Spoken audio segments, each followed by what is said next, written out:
আমি 13ই নভেম্বর বাংলাদেশে নাকি লকডাউন হবে। তো কেন বলছে? বাংলাদেশে শেখ হাসিনার বিরুদ্ধে একটি রায় ঘোষণা হতে যাচ্ছে আন্তর্জাতিক অপরাধ ট্রাইব্যুনালের একটা মামলায়।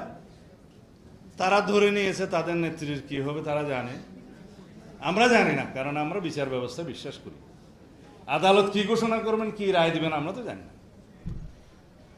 আমরা চাই সবাই সুবিচার পাক। সেদিন নাকি লকডাউন হবে সারা বাংলাদেশ। আমি আসলে বেশি বিশ্রী কথা বলতেও চাই না।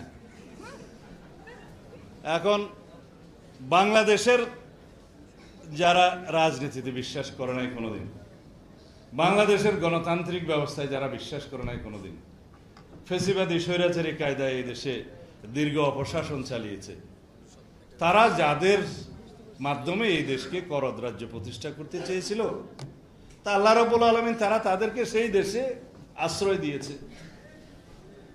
অর্থাৎ দিল্লিতে তারা আশ্রয় লাভ করেছে।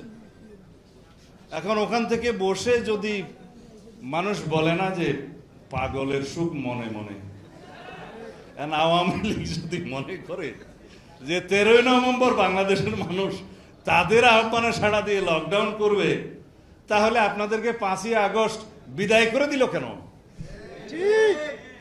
এই এক বছরের ভিতরে কিভাবে আপনাদের মনে হলো যে ফেসিস্ট পতিত শেখ হাসিনা এবং আওয়ামী ফেসিবাদী শক্তির পক্ষে বাংলাদেশে লকডাউন আপনারা আহ্বান করবেন আর জনগণ সাড়া দিবে?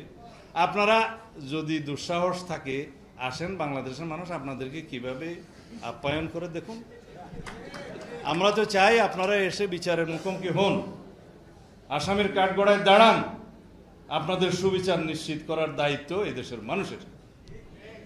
সেটা না করে মনে মনে সুখ পাওয়ার জন্য, পাগলের কি সুখ মনে মনে পাওয়ার জন্য যদি বাংলাদেশের মানুষকে আহ্বান করেন যে এখানে লকডাউন হবে, তাহলে আমি মনে করি তারা শুধু পতিত ফেসিস্ট নয়, তারা বোধহয় মন মস্তিষ্কে এখন রীতিমতো অসুস্থ।